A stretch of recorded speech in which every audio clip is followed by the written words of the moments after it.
Hey gang, it's Randy the Harmonica Man. This is my new show, Shedding Mysticism, and today we are talking about faith. Is it a pretense or a virtue? Let me minimize this for a second. Now, faith, is it a virtue or pretense? The definitions of faith vary depending on which scholarly source you derive it from. Lately, it has been argued so much that those definitions seem to blend together and leave it vague. This provides an open-ended interpretive function for which direction one wants to take the argument. Faith is defined by Webster's New World Dictionary and Thesaurus as the following. The dictionary part, faith, noun, 1. Unquestioning belief, specifically in a god or religion. 2. A particular religion. 3. Complete trust or confidence. 4. Loyalty. The Thesaurus side says faith, noun. 1. Complete trust, confidence, trust, credence, credit, assurance, acceptance, troth. There's no one on me. Dependence, conviction, sureness, fidelity, loyalty, certainty, allegiance, reliance. And the antonym or opposing word is doubt, suspicion, distrust. It goes on to describe bad faith, which is dishonesty or distrust. So how is faith itself inherently good and inherently bad at the same time? It's a pretty bad argument. Other sources do the same thing and use almost the same order of words. What does this mean for the descriptive of the word faith? First off, its antonyms or opposing words are the equivalent and same meaning of its usage. This is a logical fallacy called the equivocation fallacy. It's where two opposing things are said to be the same thing. Secondly, it's viewed as a noun, a person, place, or thing. So we dissect it as a noun first. We see it as a thing, like trust. Now let's think of what this noun does. It's an action or position taken, i.e., trusting, believing, having faith. The dictionaries describe the word faith as a noun, adjective, verb, with antonyms fitting into the equivocation fallacy. So it's all of these things. It can be described as all of those things. So help me understand, why should I think the usage of faith, much less the description, is a virtue? By definition, it's a pretense or falsehood based on belief. In other words, it's because it's not because of believing otherwise with lack of evidence. This is nothing more than a verb or action of deceiving oneself into something not shown in our reality to be truthful. It's confidence in the wishful thinking as if it were true because the imagination thinks it is. It's literally playing make-believe. Hence the test of it in religion, law of attraction, cults, etc. Making yourself believe even harder. That's the test. And somehow that's somehow a virtue. I have personally seen extreme versions of faith in things, in faith, in things or events people do, destroy lives of people to the point of homelessness and damn near starvation. This creates even more stress because of the belief of the so-called truth of things isn't true at all, and it forces them to question it. They have no choice. Survival mode forces the facts of reality out into the open, like not having faith. So now we come to the point of the general usage of the word faith as it pertains to systems of belief. In faith-based systems, the trust and confidence comes first, and the truth does not matter. The only thing that matters is believing it anyway without evidence. That's what faith is. A person of faith is someone who practices lying to oneself because they are told it's virtuous to do so. Their salvation depends on only making believe. And anyone who don't somehow, therefore, is bad or not going to have salvation. Non-believers, atheists, agnostics, go in the other direction. Non-faith-based systems are generally used as their livelihoods and philosophical positions. These include science, humanism, realism, etc. These things do not require a supernatural explanation to fill in the gaps of knowledge or knowing something. It has to be true first, demonstrably, before it can be said. So that you can't make that claim unless if you can't show it, you don't know it, basically, like the old phrase goes. So that being said, there are no presupposition type arguments to debunk reality or the tools we use to increase our human knowledge base. This cannot be anything other than a virtuous point of view because it's honest and does not require make-believe arguments which lead nowhere.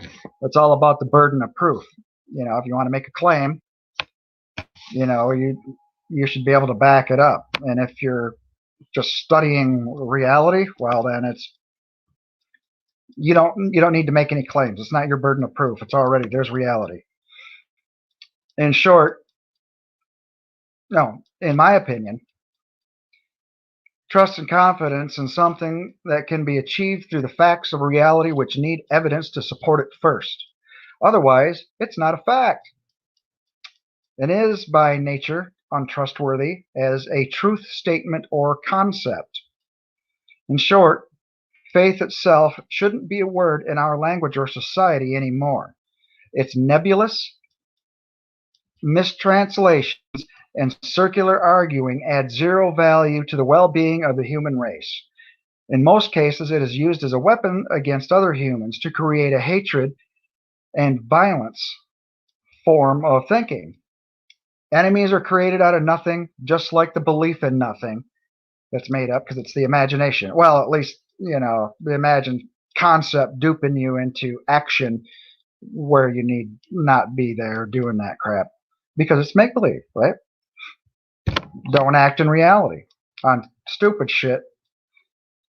The descriptive words should be left on their own without being under one umbrella word of such twisted chaos. We need to have better conversations about how we move forward in knowledge and well-being in this life. Don't forget, by the way, okay, here we go, the stupid shill. I hate this crap. Don't forget to like, share, sub, and all that bullshit. References are going to be below in the description as the dictionary stuff. I'm thinking about making this a separate channel just for conversations about removing the mystical beliefs from one's mind in order to see the truth as it comports with reality. It's something tangible that we can actually work with instead of, childish games. Part of the conversation can be the dynamics of social and personal forward movement instead of slipping back into the dark ages. Now, let us open the chat. I am going to invite.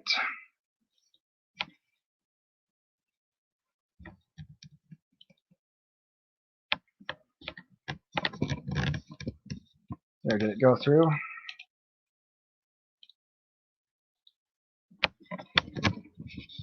There.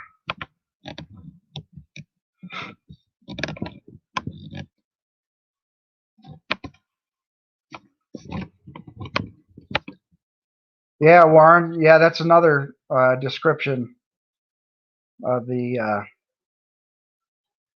of faith.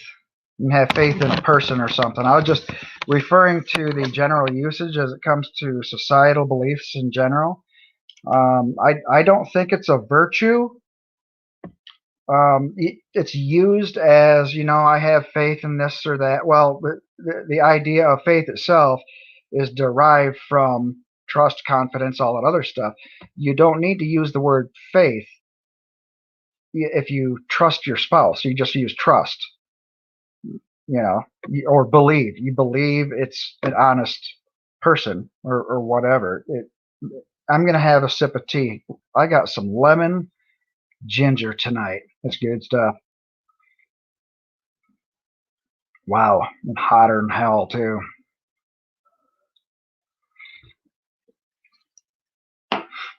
It helps me rest up and sleep and all that good stuff at night. I tried getting a green blanket for the back here, but it's not the same kind of green as that back there. So that's why it looks stupid. So it's kind of like a bright green. And my shirt is kind of bright green too. So let's see. There's the show right there. but it's kind of, I thought it'd be kind of cool to have that thumbnail, as the background for this show. Maybe I'll,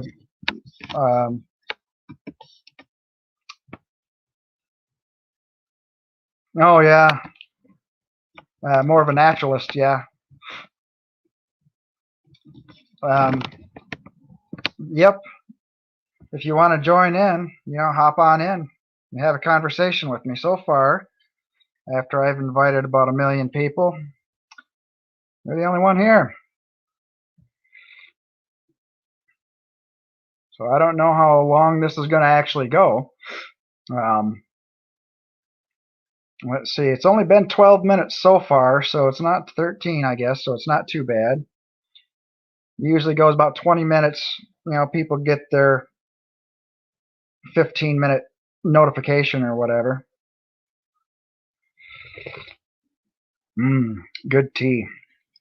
Well, I can't help it. Once I get going on something warm drink like this, I just can't stop. I'm doing it all damn night right until I go to bed. So it's just so darn comfortable not having the caffeine. That's coffee in the morning, but this herbal tea is pretty darn good. There's a lot less sugar in it and stuff too that you get with hot cocoa and shit. But anyways, a lot of people. Oh, really? There were 4 people? I'll be darned. Yeah, they probably got bored. Decided it wasn't a topic they didn't want to have anything to do with, which is fine. It's not a big deal. Hopefully, I'll get some guests on next week or whatever and have a different topic to talk about. Let's see. What was I going to say? I don't know. Anyways, the topic of faith. When they say, when did you lose your faith or whatever, that's usually the same time you could say I woke up. And I don't need to believe in something, an external guidance, if you will, outside of your own mind that controls everything or does everything for you or whatever. You don't need that external guidance. You already have your own guidance. So why can't you think for yourself? If you become a free thinker, that means you're thinking for yourself, not seeking guidance in a higher power or any mysticism based thinking. And that's what this show is all about.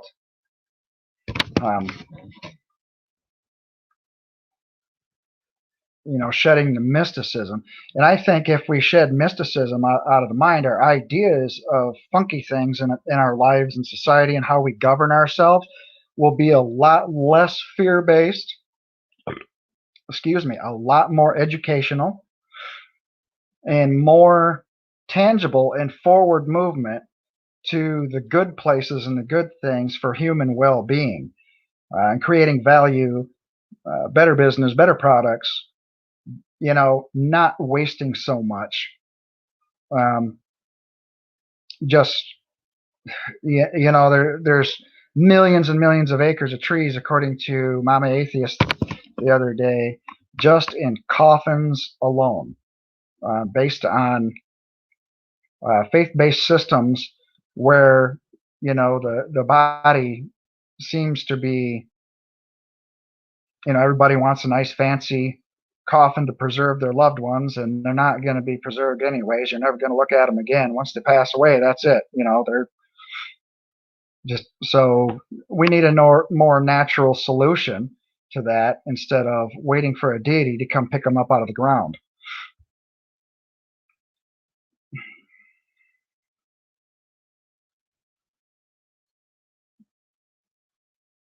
Huh. Yeah, I hear stories like that all the time too. Everybody else is the sinner and being guilty for existence, and it's usually the ones preaching about it the most who are doing the most. Oh, really? Cardboard coffin? That's pretty cool. I don't know so much about cremation. I might do a chemical thing, and I think I want to be fertilizer. Just break everything down real nice and cool, and then turn me into potash or something like that, and I'll be on someone's lawn forever. I don't really give a rat's ass. It's not going to be me. I'm just giving back to, the earth somehow, because I've used enough of the doggone resources on it for 50 some odd years now. Might as well give back to it somehow. So I'm sure all the broccoli that I've eaten wants a return of bone juice or some shit. Who knows?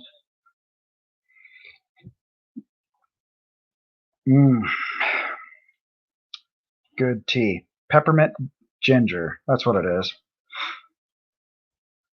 It clears the sinuses and everything so you can speak better.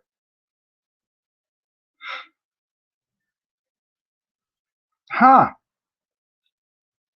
That's a pretty funky story. You should come on to some of the other shows that I'm on and have a deconversion story or something.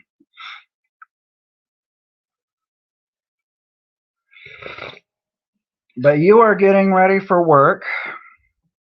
It has been 18 minutes so far, and it's just me and you, and I don't want to keep you just because of this topic or anything, Warren. So I think we're going to wrap it up here, and who knows, might get some comments on this later or something.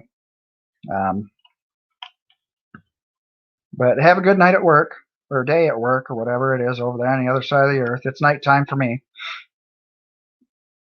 And as always, remember,